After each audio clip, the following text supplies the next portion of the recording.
Howdy folks, welcome to today's lore video starring the planet Mustafar.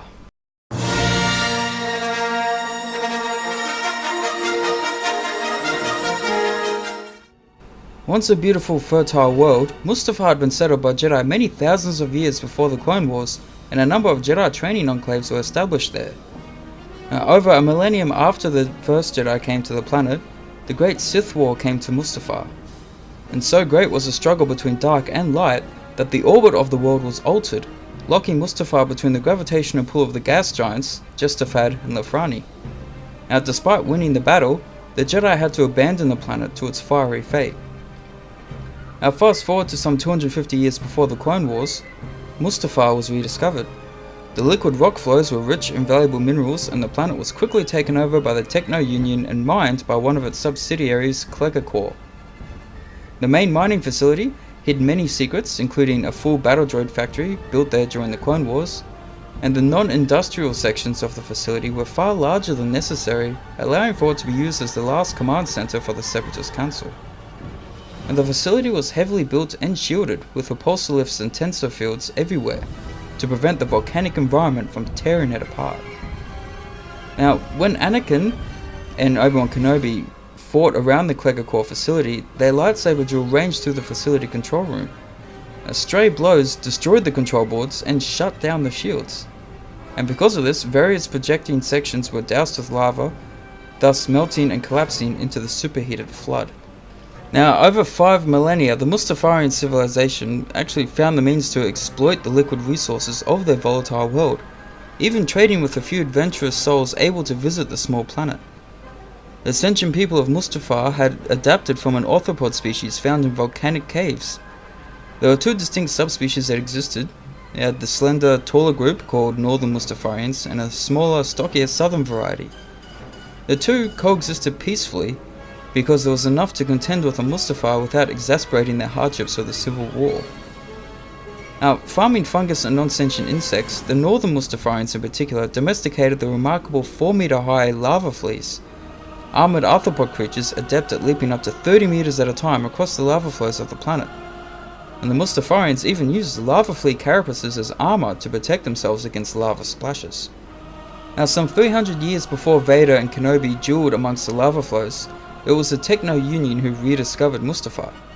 They offered the Mustafarians, who cared nothing for affairs beyond their world, the benefits of their technology in return for the chance to exploit the planet's resources. The Mustafarians agreed, happy to see an easing of their living conditions and eager to explore the harsher parts of their world and harness the resources to be found there. True to form, they quickly took over any surviving facilities when the end of the Clone Wars left them empty, returning to a way of life otherwise untouched by galactic events. Now, with the conditions on their world, namely the ever-present threat of hot and fiery death, or sudden seismic activity bringing the roof down on their settlement, it led the Mustafarians to develop a rather inward-looking society, focused very much on just simply surviving.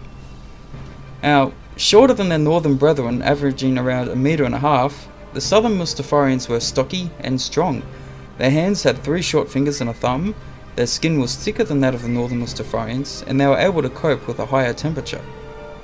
But that said, both subspecies had exceptionally thick skin and either could shrug off a hit from a light blaster pistol.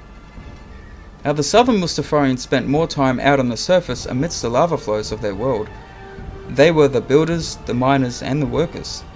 There was no oppression, no caste system involved. Mustafar demanded cold, hard practicality, and the Mustafarians responded.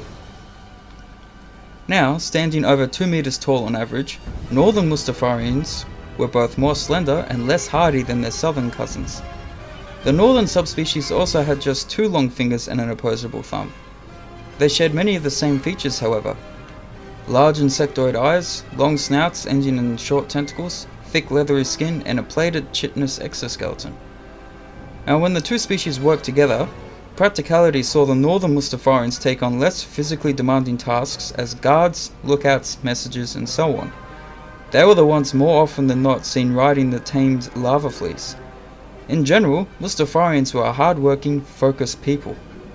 Their improvisational skill, with the limited technology they had at their disposal, was very impressive.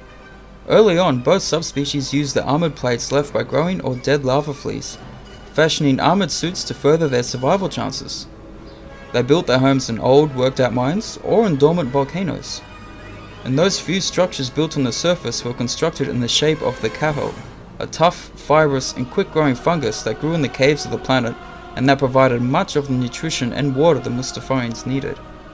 They themselves had bodies with a lower proportion of water than almost any other organic species. Now, with no time in their society for aggression or for war, the Mustafarians did nonetheless develop weapons.